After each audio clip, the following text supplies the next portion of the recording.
오늘 말씀을 보도록 하겠습니다. 오늘 말씀은 호세아 1장 1절에서 9절까지의 말씀입니다. 말씀을 봉독하도록 하겠습니다. 우시야와 요담과 아하스와 히스기야가 이어 유다 왕이 된 시대 곧 요아스의 아들 여로보암이 이스라엘 왕이 된 시대에 부엘리의 아들 호세아에게 임한 여호와의 말씀이라.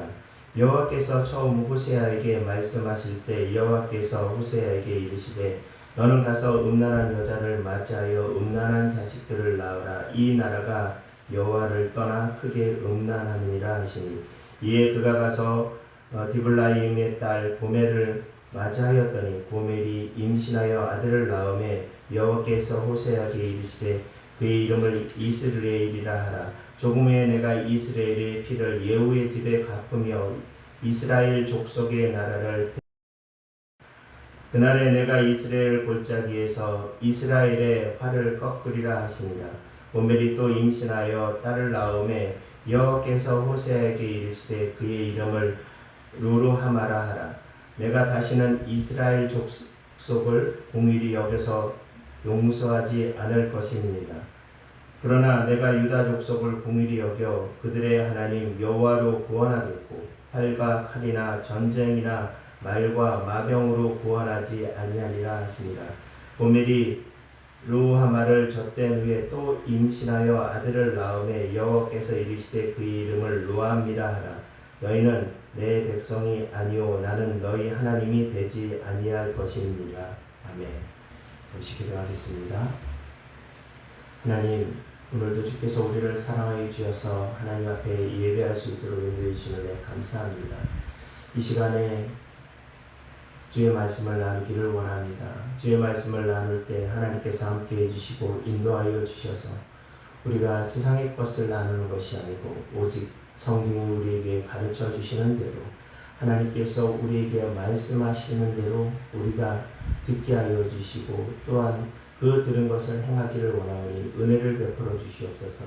오직 성령 하나님께서 오늘 우리 각 성도들의 마음속에 찾아오셔서 우리에게 알게 하여 주시고 깨닫게 하여 주시고 기억하게 하여 주시고 그대로 행할 수 있는 그 말씀이 되어지길 원하오니 인도하여 주시옵소서. 감사드리며 예수님 이름으로 기도드립니다. 아멘.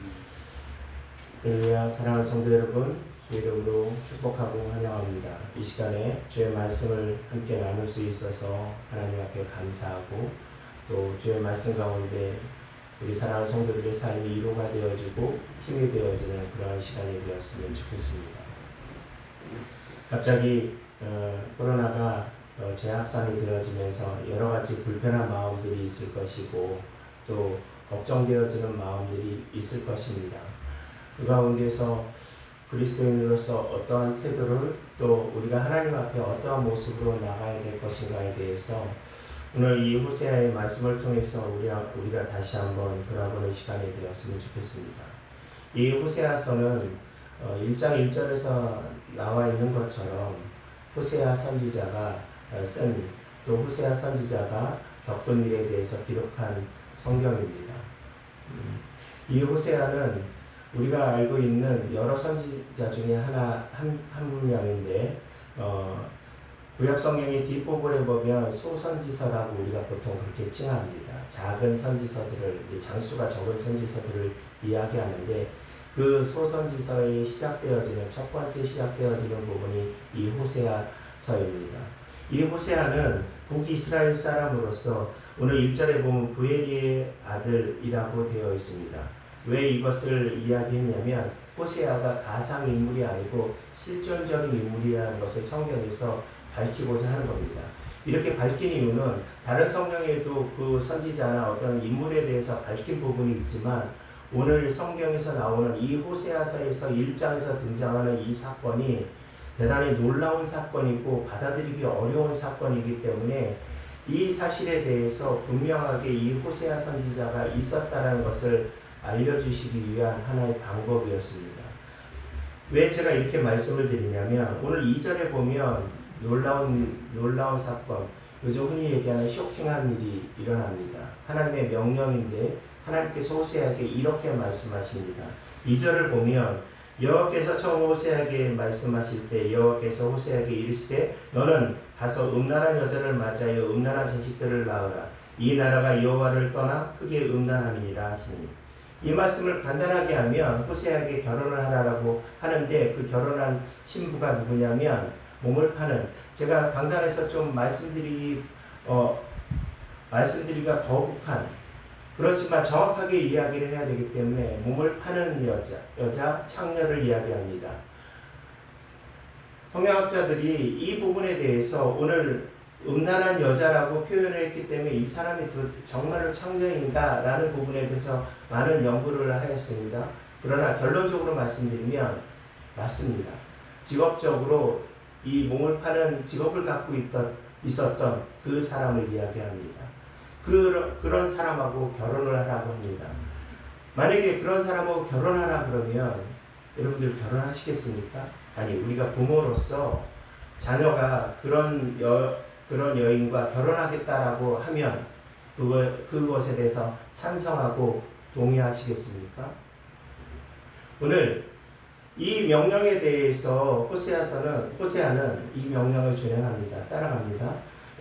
근데 우리가 그것은 호세아 선지자가 그렇게 한 것에 대해서 아는 것이지 그것이 결탄코 쉬운 일이 아니었다라는 것이 오늘 2절의 말씀을 통해서 조금 더 구체적으로 보면 알 수 있습니다.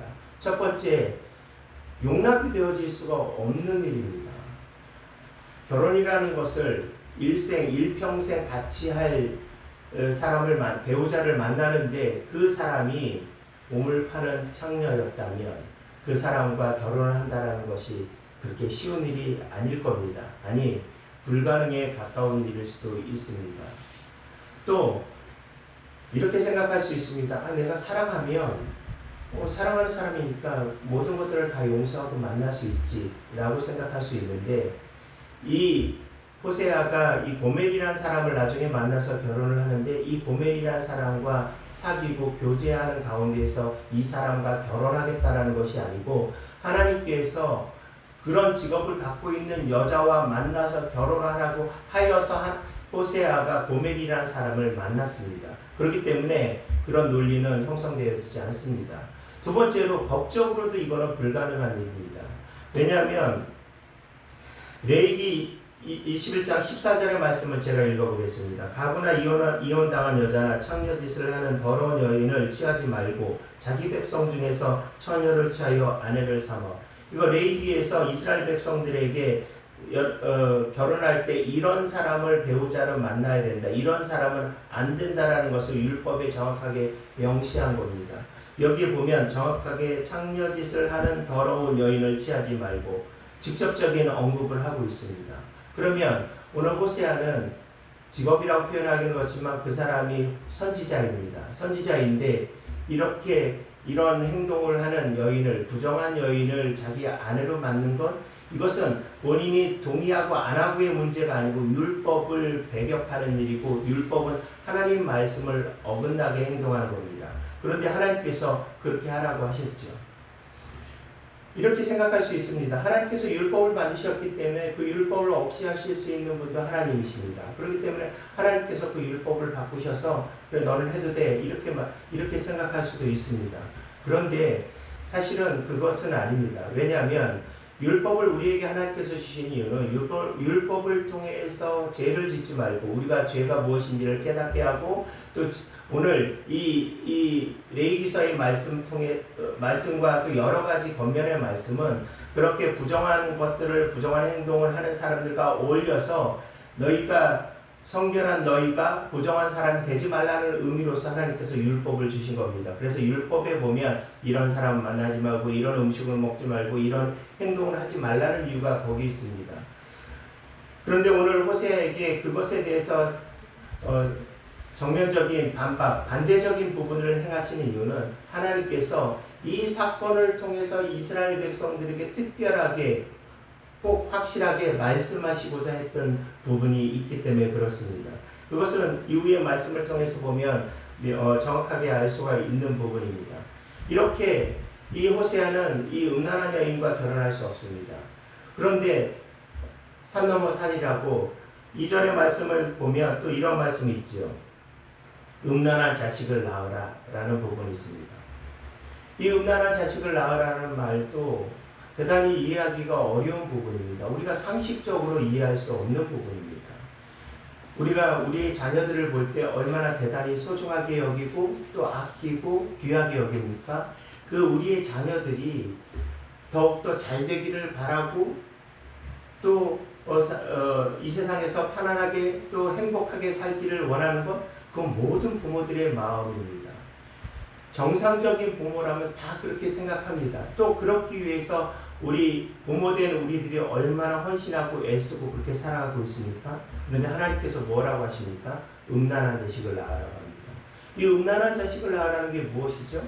그들이 음란한 자라는 얘기입니까? 그들이 지금 태어났는데 음란한 사람이 되었다라는 것입니까? 이 말씀의 의미는 고멜이란 사람이 부정한 여인이고 부정한 사람에게 배운 그 자녀도 똑같이 음란하다라는 얘기입니다. 우리가 그냥 속된 말로 이런 표현을 하죠. 부모에게 뭘 배웠어? 이런 말을 우리가 그냥 속된 말로 이렇게 하지 않습니까? 그것은 뭐냐면 그 부모를 통해서 무엇인가를 계속 교육받고 자라기 때문에 우리가 그런 이야기들을 하지요.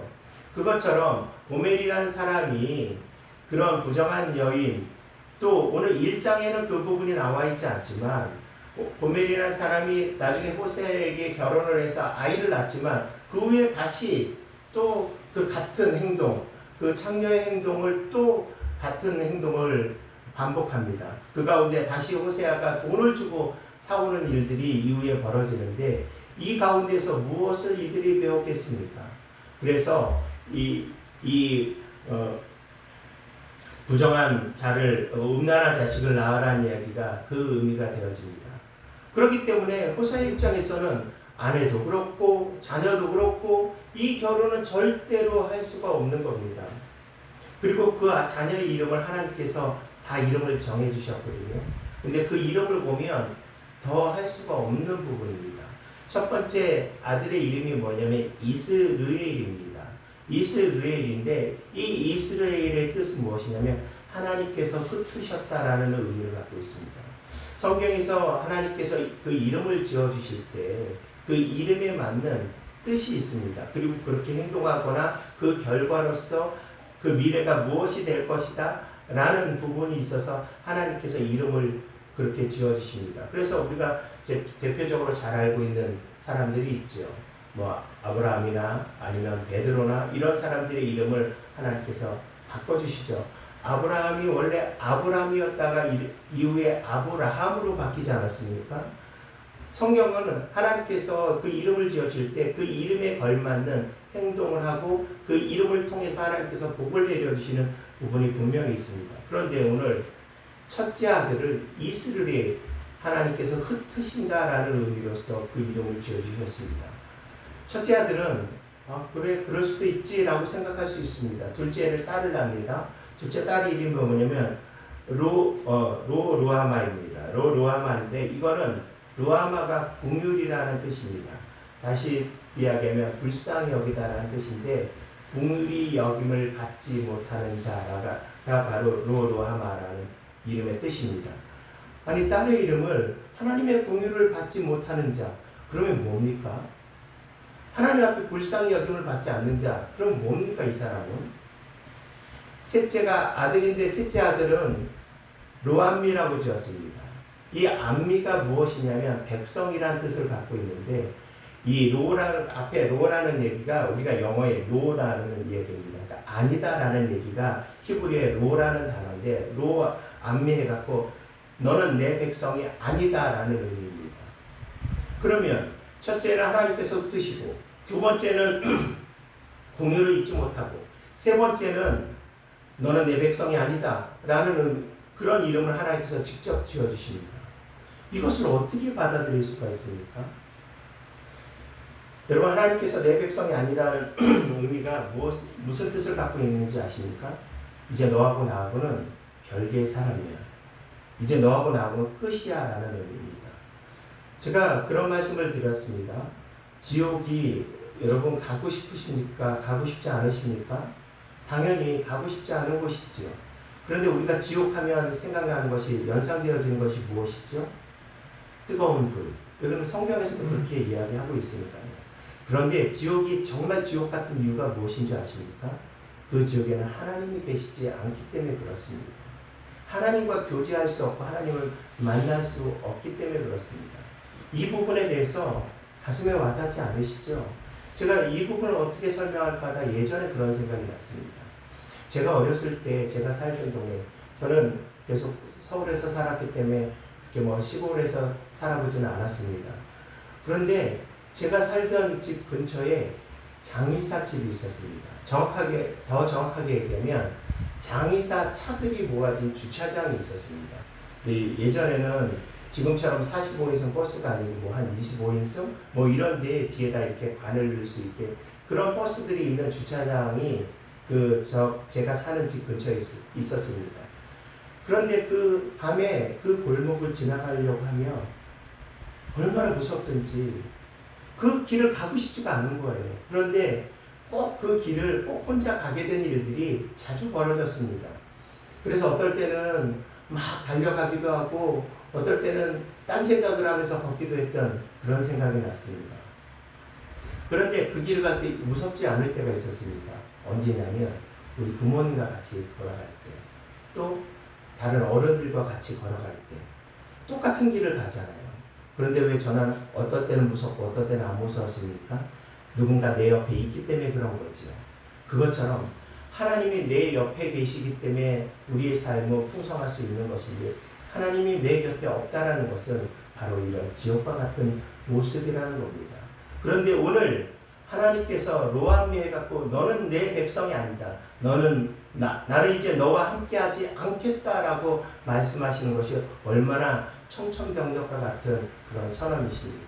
그런데 그거를 자기 사랑하는 막내 아들에게 그 이름을 주신다는 것, 그거를 어떻게 받아들일 수 있겠습니까? 그런데 하나님께서 이 호세아에게 왜 이런 행동을, 이런 일들을 하라고 하셨을까요? 이것이 얼마나 사람들에게 충격적인 일이었냐면 나중에 이 호세아서를 연구하는 사람들이 이건 가짜야. 이거는 사람들에게 그냥 알려주기 위해서 호세아라는 사람이 등장하지 않고 어떤 사람들은 호세아는 등장하지만 이 고멜이라는 사람은 실존적인 존재가 아닐 거야. 또 어떤 사람은 이 고멜이라는 사람이 직업적인 청녀가 아니고 그냥 부정한 사람, 우리가 생각한 좀 잘못된 사람 정도일 거야 라고 이야기하는 사람도 있습니다. 그러나 성경은 정확하게 그 사람의 직업, 그 사람의 가족까지도 정확하게 언급을 하고 있고 그 사람 호세아가 활동하던 시대까지 왕의 이름을 들어서 그 시대까지 정확하게 말씀하고 있습니다. 1장이 아니고 그 이후에 보면 더 명확한 사실들이 등장하고 있습니다. 그런데 하나님께서 왜 이 일을 호세아에게, 한 개인으로 볼 때는 너무나 불행한 일이잖아요. 그런데 호세아에게 왜 이렇게 어려운 삶을 살아가라고 하셨을까요? 물론 호세아뿐만 아니고 오늘 말씀드리지 못하지만 몇몇 선지자들에게 하나님께서 좀 어려운 길을 가도록 그렇게 명하신 일들이 있었습니다. 그런데 오늘 호세아 같이 이런 일들이 있었던 사람들은 그렇게 흔하지 않습니다. 왜 그랬을까요? 그것은 너무나 간단하고 너무나 명료합니다. 그것은 무엇이냐면 이스라엘 백성들이, 북이스라엘 사람들이 하나님 앞에 음란한 행동을 했기 때문에 그렇습니다. 그러면 이 음란한 행동이라는 것이 무엇일까요? 도덕적으로 타락한 행동을 이야기할까요? 그것도 맞는 것이지만 정확하게 이야기하면 그 북이스라엘 사람들이 하나님 앞에서 우상 숭배했던 것을 말씀하고 있습니다. 하나님 앞에 우상 숭배를 했다는 것은 하나님을 인정하지 않는 모습이었습니다. 그런데 그들은 그런 자신들의 잘못에 대해서 전혀 깨닫지 못하고 전혀 반성할 기미가 보이지 않았습니다. 왜냐하면 그 당시의 삶이 너무나 행복했거든요. 이 이야기가 기록된 것은 북이스라엘 지역에서 있었던 일인데 앞으로 몇십 년 지나면 북이스라엘이 실제로 아수르에 의해서 멸망을 합니다. 그런데 불과 몇십 년 앞에서 이런 일들이 벌어졌는데 이 일들이 벌어질 그때의 북이스라엘의 상황을 보면 북이스라엘이 다윗 왕이나 솔로몬 왕 때처럼 그렇게 대부분의 영토를 그때 다 회복을 했습니다. 그런데 북이스라엘이 정말로 정치를 잘하거나 아니면 싸움을 잘하는 왕이 나와서 그런 것이 아니고 강대국들이 서로 싸우다 보니까 어부지리로 북이스라엘이 그 싸움에서 영토를 확장하게 되어지고 또 영토를 확장하게 되다 보니까 상업이 활발하게 일어나게 되어지고 또 사회가 안정되다 보니까 여러 가지 좋은 부분들이 있었는데 그때의 그 사람들이 하나님 앞에 감사하고 기뻐하는 것이 아니고 자기의 조상들이 했던 그대로 우상숭배를 더 열심히 하고 그 다음에 타락한 행동을 하고 도덕적으로 하나님 앞에 여러 가지 악한 일들을 행했습니다. 그때 하나님께서 여러 선지자를 통해서 너희들이 다시 돌아오라고 이야기했는데 그들이 돌아오지 않았습니다. 이들이 우상숭배한 것이 어떤 잘못을 저지른 것이냐면 하나님은 사람들과 하나님과의 관계를 무엇이라고 표현하냐면 부부라고 표현을 합니다. 대표적인 성경이 아가서입니다.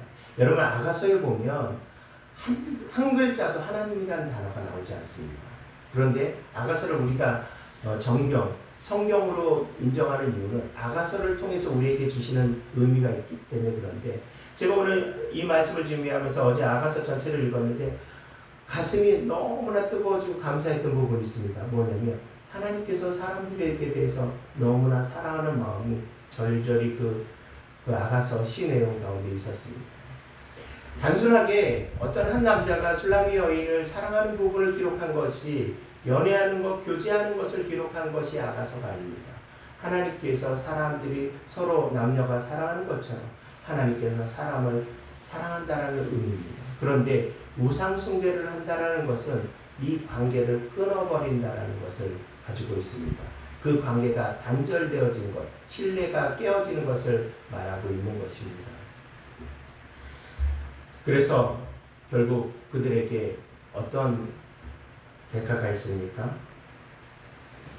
그들에게 말씀하시는 부분이 무엇이었습니까? 이 호세아의 이런 행동, 이런 모습, 이 가정사를 통해서 너희들이 깨닫고 돌아오기를 원한다는 뜻입니다. 너희들이 이렇게 잘못했으니까 이런 말도 안 되는 행동들이 너희 가운데 있기 때문에 너희가 돌아오기를 원한다 라는 의미로서 이 호세아 선지자를 통해서 이 상황을 만드셨던 겁니다. 하나님께서 그 상황을 만드신 것은 그들을 다 죽이시거나 그들을 다 없이 하시면 그냥 끝납니다. 북이스라엘을 없이 하시면 끝납니다.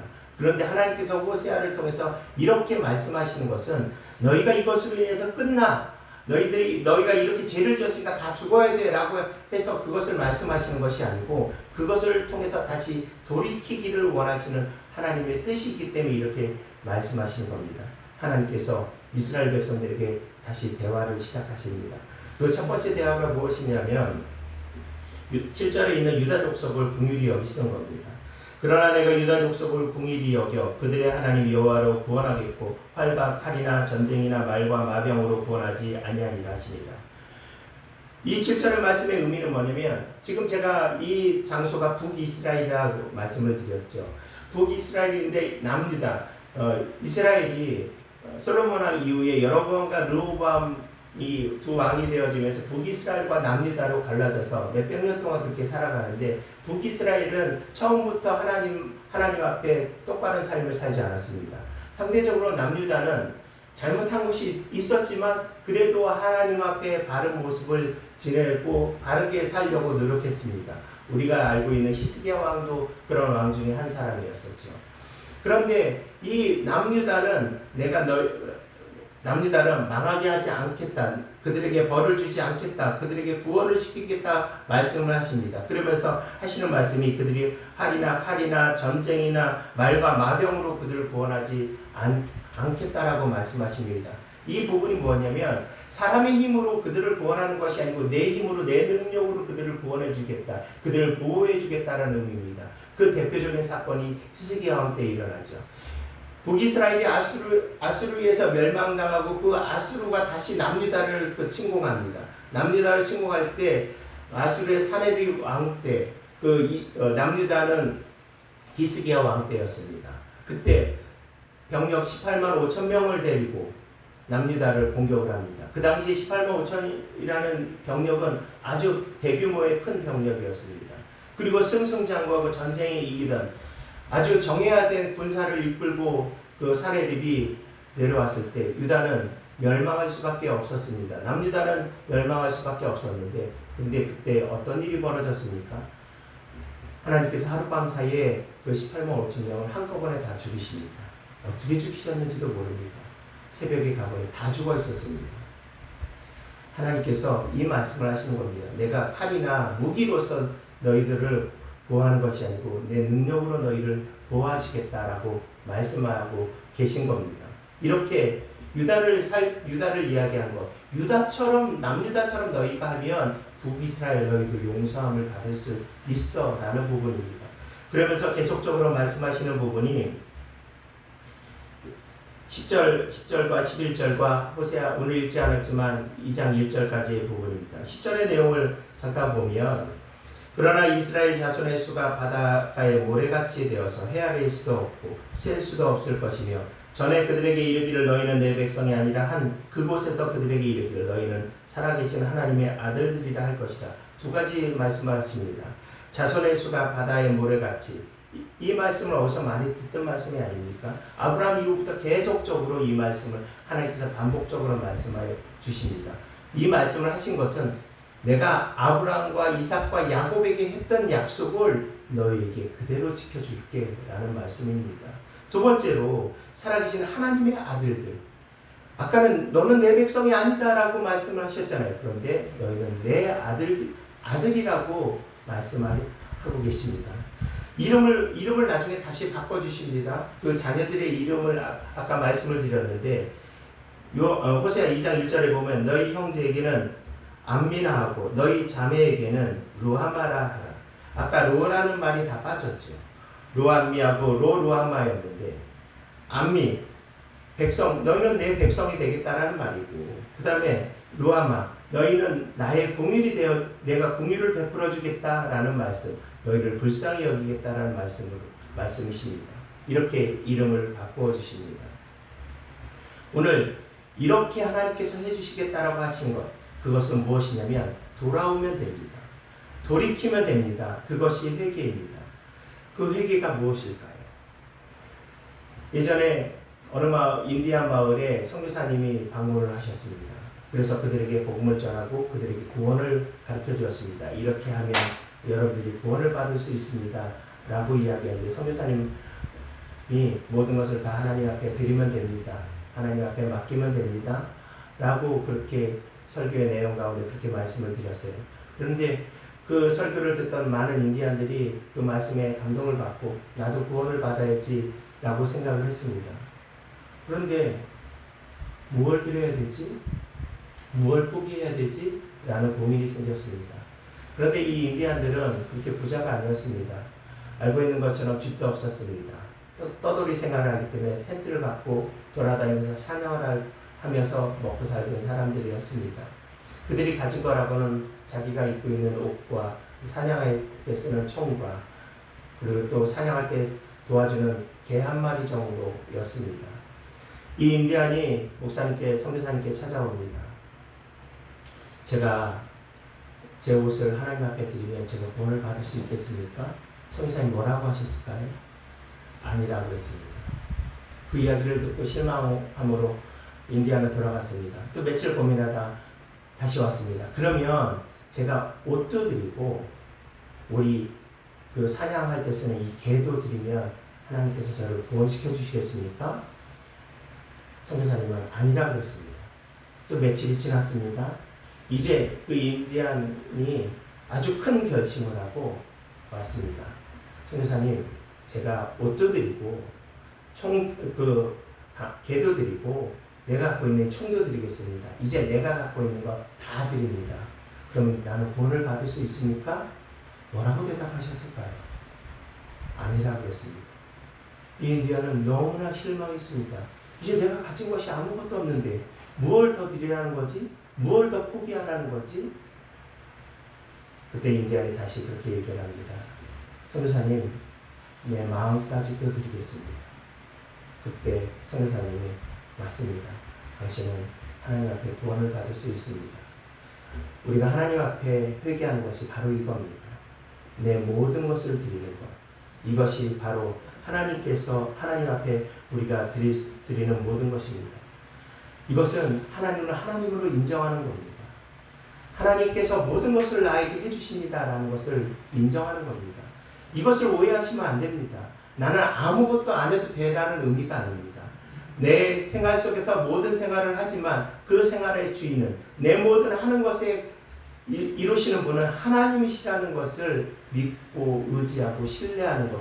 이것이 바로 하나님 앞에 회개하는 거고 하나님 앞에 돌아가는 것이고 하나님 앞에 우상 숭배하지 않는 것입니다. 그렇기 때문에 우리는 하나님 앞에 더 기도해야 됩니다. 오늘 사무엘이 고백했던 내용을 읽어보겠습니다. 사무엘상 12장 23절을 보면 나는 너희를 위하여 기도하기를 쉬는 죄를 여호와 앞에 결단코 범하지 아니하고 사무엘이 이스라엘 백성들을 위해서 기도할 때 내가 여러분들을 위해서 기도하겠습니다. 그런데 기도로 쉬는 죄를 짓지 않겠습니다. 이것이 오늘 사무엘에게만 해당되어지는 이야기겠습니까? 저와 우리 사랑하는 성도들이 우리가 하나님을 믿고 있다면 우리가 하나님을 의지하고 있고 그분이 나의 하나님이고 나의 모든 것이라고 신뢰한다면 왜 하나님 앞에 기도하지 않습니까? 왜 기도하는 것을 믿고 따라가지 않습니까? 이것이 바로 하나님께서 우리에게 우상 숭배하지 말라는 겁니다. 우리가 무슨 어떤 우상을 갖고 정말 숭배하는 것을 이야기하는 것 물론 그것도 포함되지만 그 이면에 정말 중요한 핵심은 무엇이냐면 하나님을 하나님으로서 대우하고 하나님을 하나님으로서 인정하고 살아가라는 말씀입니다. 그 하나님께서 우리에게 무엇라고 말씀하십니까? 내가 너희를 포기하겠다. 너희를 이제 다시는 돌아보지 않겠다라고 하시는 것이 아니고 너희가 조금 잘못했지만 다시 돌아오면 내가 너희를 내 백성 내 아들과 같이 여겨주고 다시 나와 함께 같이 함께 살자라고 말씀하시는 겁니다. 이것이 얼마나 큰 은혜입니까? 이스라엘 백성들이 그렇게 숱하게 범죄하고 잘못했는데 하나님께서 그 백성들을 다 쓸어서 다 죽이시면 그만이었는데 그들을 위해서 끝까지 참으시고 계속적으로 반복적으로 돌아오라고 말씀하신 것. 그것이 오늘 이스라엘 백성들에게만 향하신 말씀이 아니고 오늘 저와 우리 사랑하는 모든 성도들에게 하시는 말씀. 그것은 우리가 이 땅에서 하나님 앞에 기쁨으로 하나님의 복을 받고 살고 나중에 저 땅에 하나님 나라에 올라갈 때 더 모든 것을 누릴 수 있는 그런 백성으로 살기를 원하시는 하나님의 사랑이라는 것을 기억하고 사랑하는 성도 여러분, 힘든 시기를 보내고 있습니다. 어려운 시기를 보내고 있지만 그 하나님을 바라보며 힘있게 살아가는 우리 모든 성도들 되어지기를 간절히 소망합니다. 기도하겠습니다.